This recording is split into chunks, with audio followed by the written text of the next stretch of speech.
Usually, when a game bursts out onto the scene, fans learn more and more about the setting and its characters as time goes by. However, when it comes to Blizzard Entertainment's critically acclaimed PvP FPS masterpiece Overwatch, it seems like the opposite. PvE story missions didn't sell well enough to make the story worth Blizzard's time, and new characters only serve to muddy the waters and confuse the lore. So, it's my job to fix it. Welcome to LOREverwatch, the series where I separate the whey from the chaff and the canon from the fanon, all while flexing my artistic muscles. We're going through character by character to tell you what we know, who they are, and to uncover the truth behind the character select screen.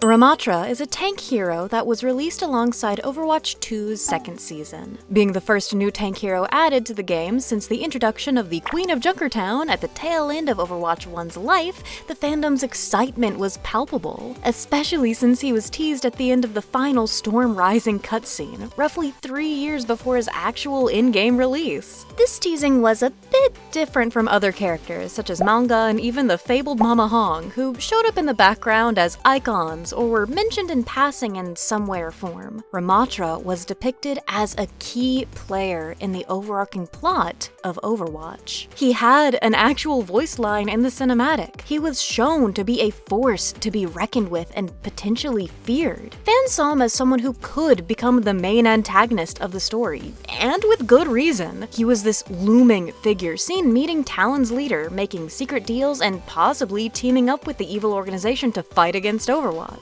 However, when it comes to his actual importance in-game, it is a slightly different story. Let's go over his importance in gameplay before discussing his place in the lore, shall we? Ramattra is a tank hero, which means, contrary to popular belief, his job is to focus the squishies while making sure pressure stays off of his own supports. Fortunately, he has a few unique abilities that make 1v1ing another tank less impossible in the 5v5 structure. These abilities lend to staying in the mid-range for most of the game, but having shorter bursts of getting up close and personal with your opponents. His Void Accelerator is not the most powerful weapon in the game, especially since it fires projectiles and is not a hit scan, which means his bullets have travel time as opposed to characters like Cassidy or Widowmaker whose shots hit immediately when and where you fire instead of having to move through space. Though some perks do help make up for that. We're not there quite yet. First, we need to talk about his Nemesis form. It is a big brawler mode that allows you to punch through barriers and shields. Though not as useful against Zarya with each punch adding to her laser strength, it is good against heroes like Sigma, Rhine, and Manga. There is no better fun than punching through the cylinder to hit the supports taking pot shots at you or just trying to aid their tank. Each successful strike of his fist does 65 points of damage to your opponent, and you can also block in this form, reducing all damage by 75%. This means if you pop in a Nemesis form right as a Diva Bomb goes off a few yards away, you can usually survive long enough to punch that squishy Korean gamer girl into paste. With an armor boost and movement speed buff that does not count toward the global movement speed cap, it is very useful on teams with multiple speed heroes like Lucio, Juno, Queen, and even using Kiriko's ultimate. Possibly even more useful is his Void Barrier. It has 1000 health, but only lasts for 4 seconds total. I find it best used to protect your supports in the back lines as you charge into the middle, or to add separation between yourself and the enemy when you lose your armor and beef by coming out of Nemesis form after the 8 allotted seconds. My next favorite ability is his Ravenous Vortex, an ability that makes a 4 meter by 8 meter cone that hinders enemy movement, draws all characters with upwards movement such as Pharah, Juno, and Echo to the ground if they are within that 8 meter high zone, and does roughly 24 damage per second to enemies within its range. It is also my personal favorite to use against against Venture players who are trying to pop out of the ground, plop that bad boy down right before they hop out of the ground, and their emergent jump and charge is entirely deleted, meaning you can, again, punch that little NB into paste with your Nemesis form. Ramattra's Annihilation ult is useful because it transforms you into Nemesis form and gives you stank aura that does 30 DPS to any enemy in a 13-meter radius. You can activate it right after Nemesis form's end, and because Nemesis's cooldown is not paused during your up to 20-second long ultimate, that means you could have a potential full 36 seconds of extra armor, shield-piercing punches, and 75% reduced damage almost completely uninterrupted. Nemesis, Annihilation, Nemesis. No wonder people found him annoying to play against, especially when on first release there was no finite end to Ramattra's ult. This meant that as long as an enemy was in your AoE, you could actually solo the enemy team with your aura if they were staggered enough. Thank goodness they took that away before the perk system dropped. Speaking of perks, each hero gets to choose from 2 minor and 2 major perks. Ram's minor perks are Void Surge, which releases an additional 6-pellet shotgun blast from your main fire when used continuously, changing damage from a full clip of ammo from 500 to about 650, and Prolonged Barrier, which makes the normal shield size and duration bigger by 25%. Meaning you get 5 seconds instead of 4, and a slightly bigger spread. I usually use Surge because the bonus to the shield does not really outweigh the extra DPS benefit, except under very specific circumstances, like a pesky Ramattra, or maybe I guess putting it directly in front of the enemy Widowmaker to forbid her sniping?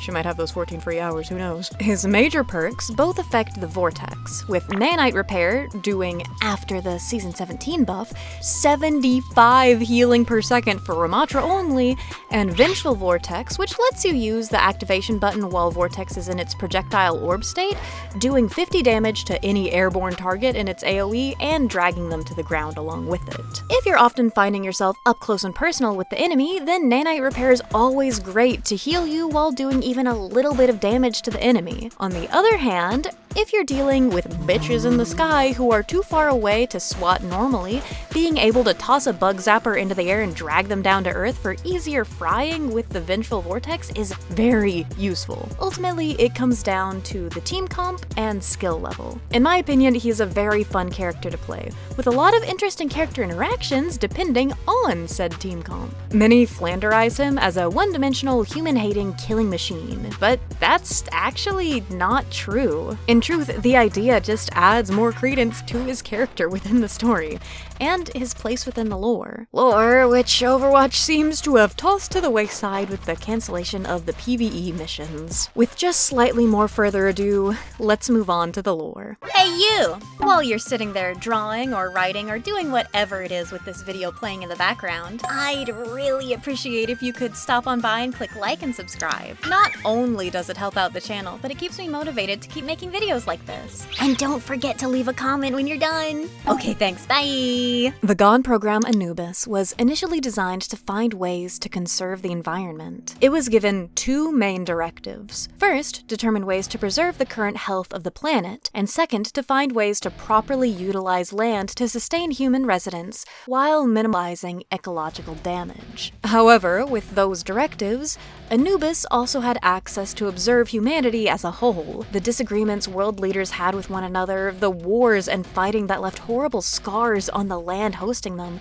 and the toll the mere presence of humanity continued to take on the Earth. With humanity growing day by day and the effects of pollution and deforestation showing no signs of stopping or even getting better, the artificial intelligence's priorities shifted. Anubis decided that the only logical solution was to eradicate the source of the environmental harm. This marked the beginning of the Omnic Crisis. After disposing of its overseers, Anubis took direct control over all Omnics in the world and gave the order to eliminate their human owners. The turmoil was immediate.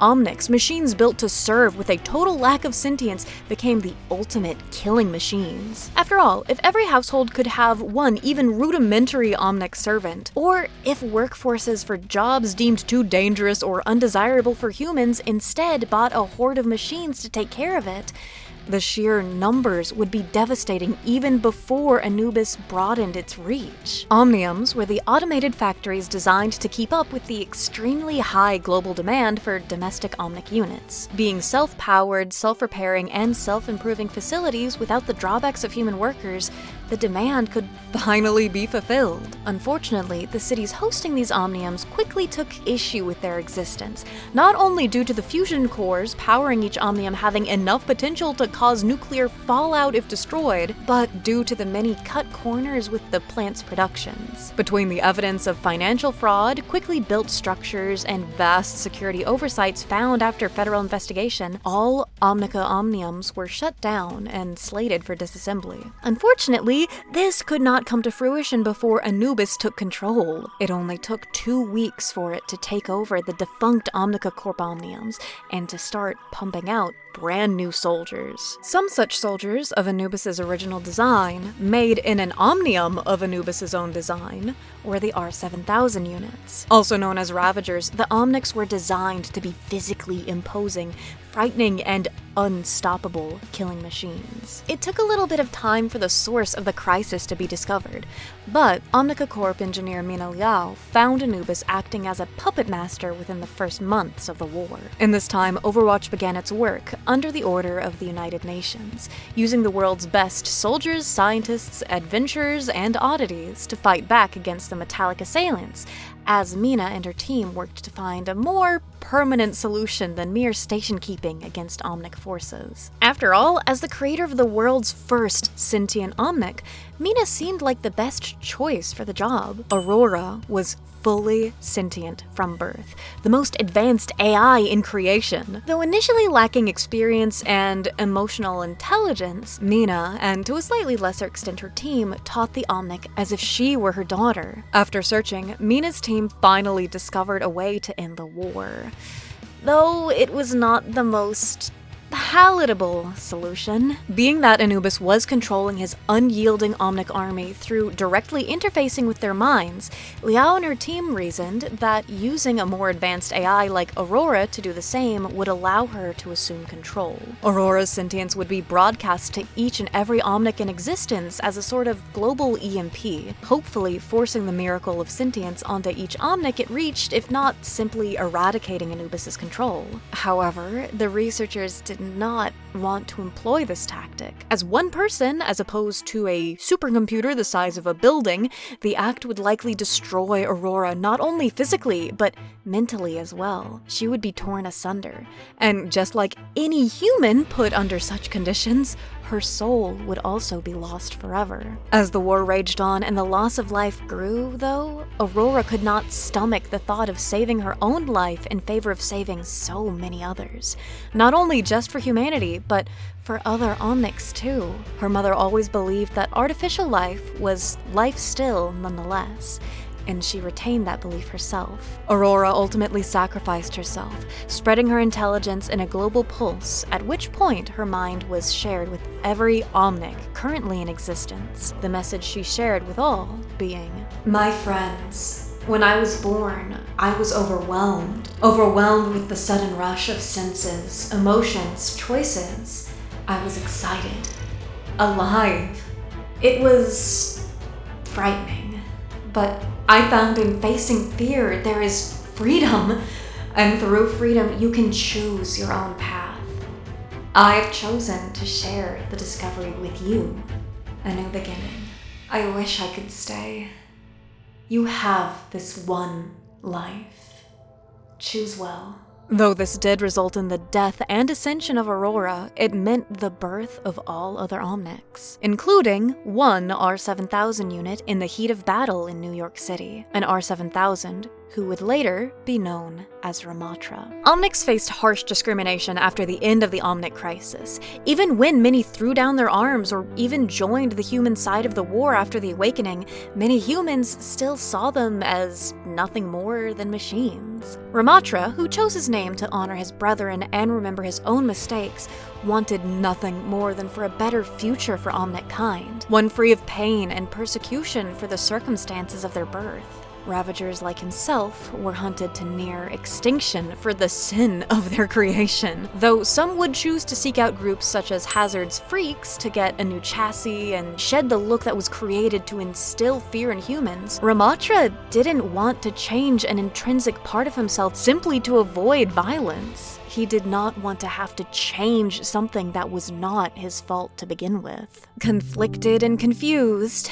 not knowing who he was or should be, he followed rumors of Omnics following in Aurora's footsteps all the way to Nepal. Omnics who saw Aurora as the mother of their species and wished to achieve the same nirvanic ascension as her took up residence in the abandoned Shambhali monastery. The Shambhali were made predominantly of Omnics, striving for coexistence with humanity. Ramattra wanted to put his life thus far behind him, and so made the journey and was welcomed by Takartha Mandata. He spent years studying the Shambhali's teachings under Mandata. He made friends, fostered bonds with other Omnic monks, and even ventured outside of the monastery as a traveling monk in search of enlightenment and to promote peace between humans and Omnics. On one such mission, he met a wayward and rather young-seeming Omnic named Zenyatta, whom he guided back to the monastery. The pair studied under Mandata together for a few years more, growing incredibly close in the process. In this time, though, a few incidents happened that brought the peaceful message of the monastery into question for the Ravager.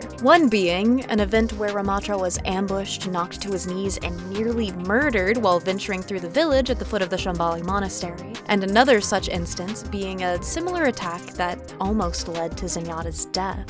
The ideals of do not fight back until it is past necessary, and even then strive for a peaceful resolution, began to not sit right with him. Ramattra discussed issues with Zenyatta and Mandata, problems and terrors committed by humans against them. However, they did not see eye to eye, or rather, optic to optic. These idyllic views were not producing fast enough results. Omnics were still dying at an alarming rate, and people in power were not doing anything to stop the hate crimes being done to his people. Most humans were still vocally anti-Omnic at the time. His people were a single-generation race, as even though more surface Omnics were created after the crisis, none shared in the sentience Aurora granted all those alive at the time of her death. Ramattra knew one thing for sure.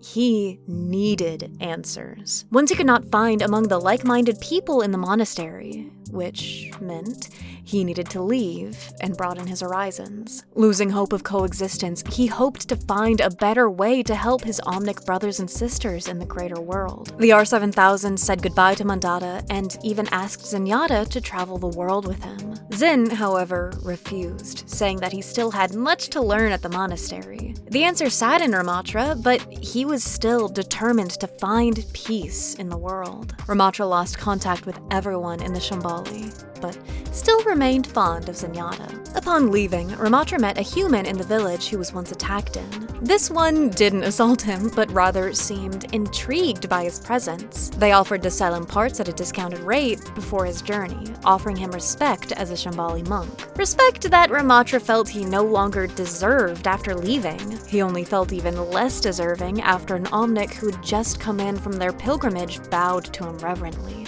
even though he chose to leave the life and teachings of a monk behind. After, he spent time finding and freeing Omnics who were being trafficked even after their independence was stated as a fact. These actions and small acts against humans who still abused Omnics gained Ramattra a small, underground following. He initially focused on building a community with these Omnics, but it soon grew into something greater. They expected him to be a leader and protector in all things.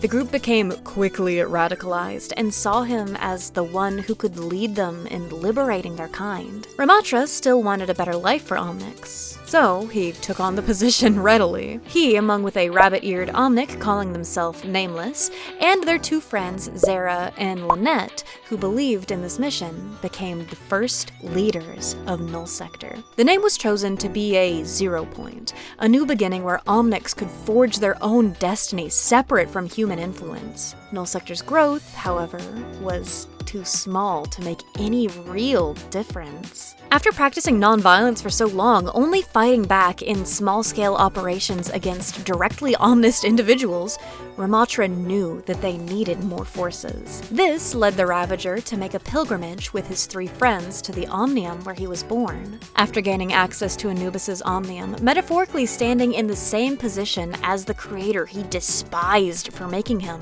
Ramattra reactivated the assembly lines and began creating machines for the express purpose of war, just as his father before him. After 2 years, roughly 17 years after the end of the original Omnic Crisis, Ramattra finally produced enough forces to make a stand. The aim was to establish control in a city that was still incredibly cruel to Omnic kind. One of the cruelest in the world, in fact. Taking King's Row would instill fear in humanity, the same way Omnics were made to fear for their lives. When it came time for their invasion to begin, however, Lynette argued caution. She believed Ramattra was moving too fast, even though they were working on his timetable. He was being hasty, considering that his robots were old and outdated and defenses would have been made with these Omnic Crisis models in mind. The people of King's Row would certainly fight back without mercy. Anubis's designs were already defeated in battle once years and years ago.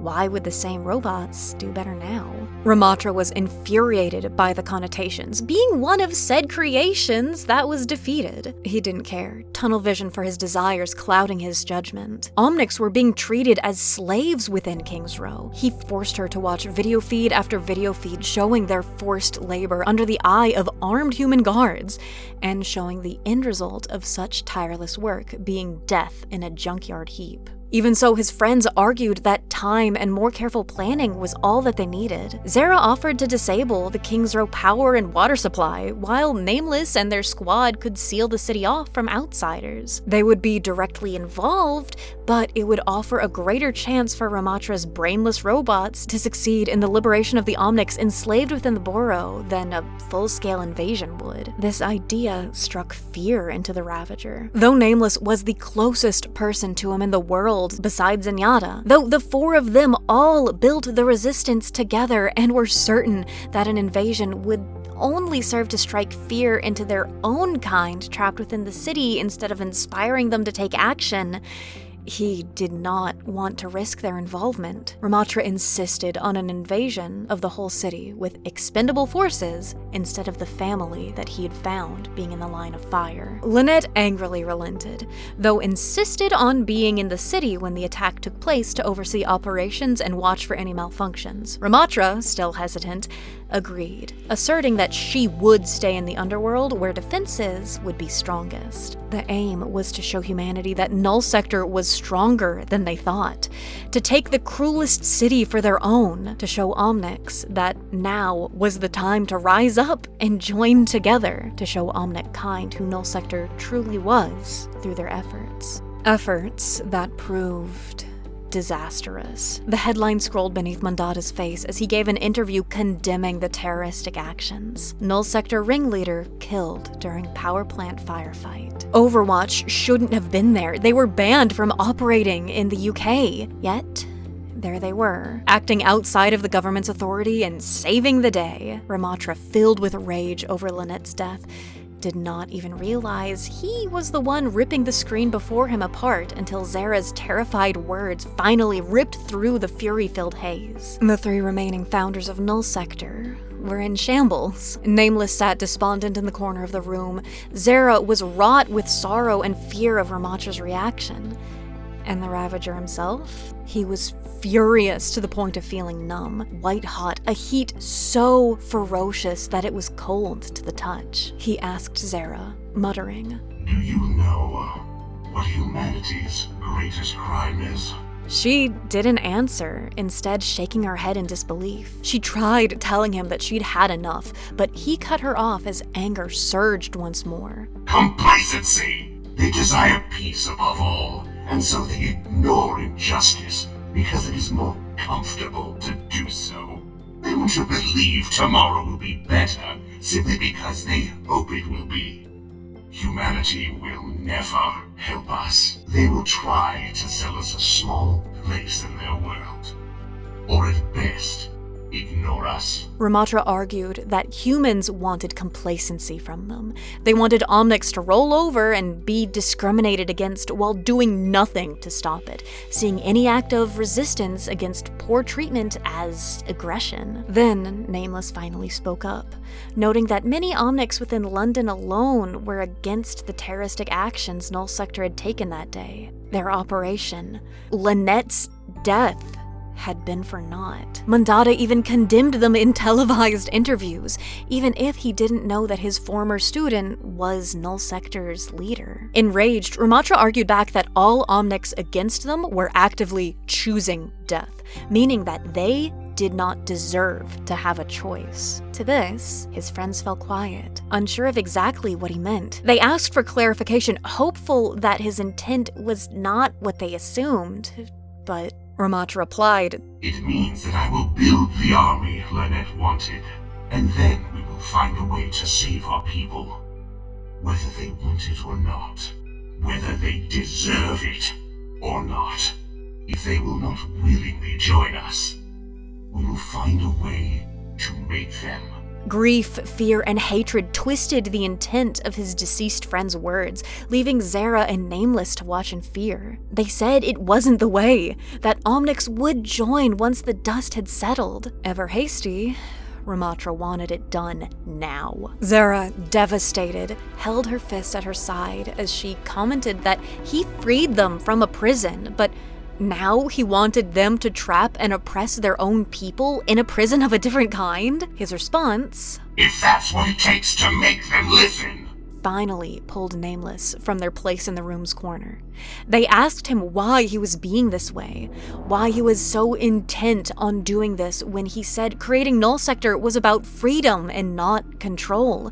But Ramattra would not budge on his position. The argument culminated in Nameless refusing to be part of it, and Ramattra telling them to leave if that was how they felt. When they agreed, Ramattra's regret was immediate. He did not plead with them to stay. The simple request was stated as an order. don't. With the disgustingly human gesture of a pat on the hand, Nameless and Zara left Ramattra and Null Sector entirely, the bunny-eared Omnic's final words to him being a wish. I hope you understand one day that you didn't have to fight alone. Left alone and unstable, all Ramattra could do was get back to work. 1 year later, the Null Sector leader would meet with the leader of Talon to discuss a potential alignment of forces.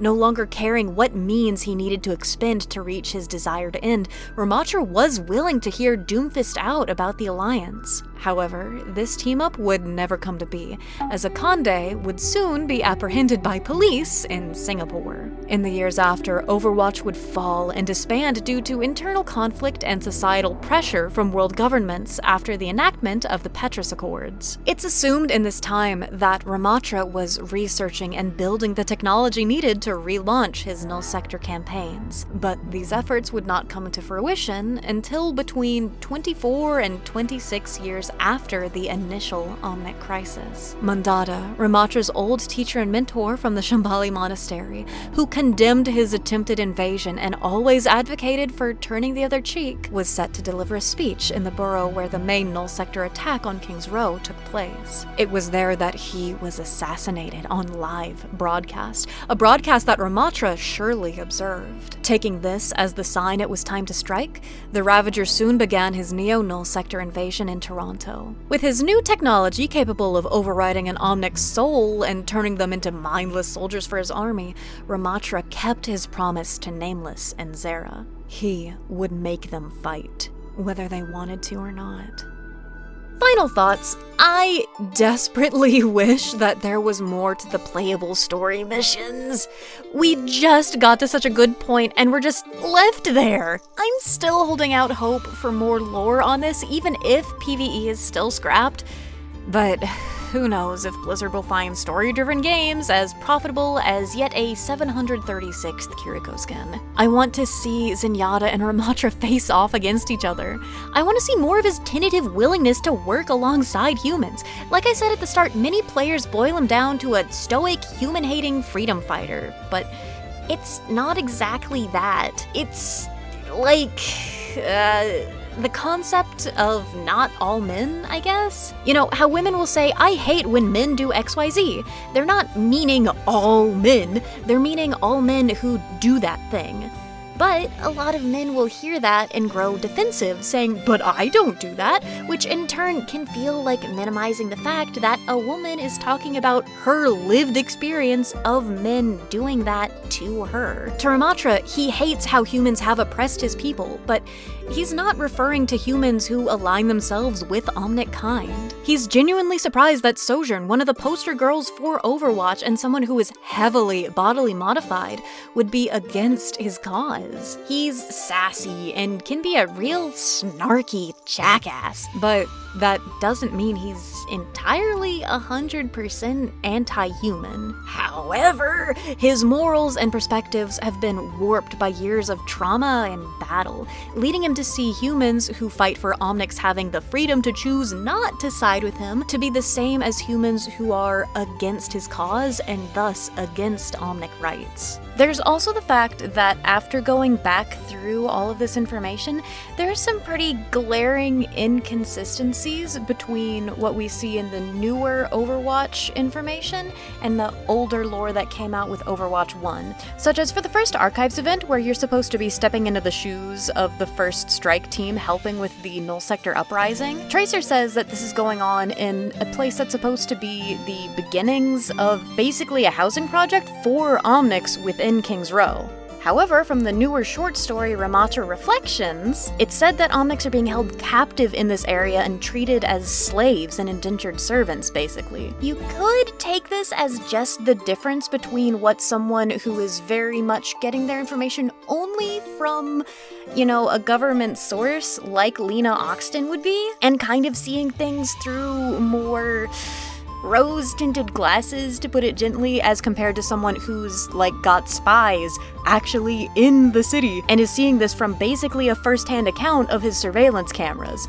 Or you could take it as the Overwatch lore team switching hands multiple times, making the lore kind of muddied and unsteady. Especially when you look at the math of it, it should be roughly 17 years after the initial Omnic crisis, but Tracer says this is 20 years, so are we supposed to assume it's just two separate occasions? Who knows? I also had to take a few creative liberties to make sure that the story actually lined up in places where I'm having to splice together the stuff you learn in the cinematics versus the writing versus the supplementary interviews and everything else. He is such a messed up and compelling character, and I just love him to bits. I wish we could know more about him, Null Sector, Talon's plans, and what the planned PvE experience in Overwatch had in store for players. But we can never know. All I know for sure is that I want that Omnic biblically. I want to give a very special shout out to our friend Justin, the Jable, for voicing Ramattra in this video. He went above and beyond for the voice acting here. I really appreciate him lending his voice to this, especially so soon before moving. And I also appreciate him reading my raunchy fanfictions in Ramattra voice because he knows it messes with me. Thank you so much for getting to the end of this video. I appreciate it so much.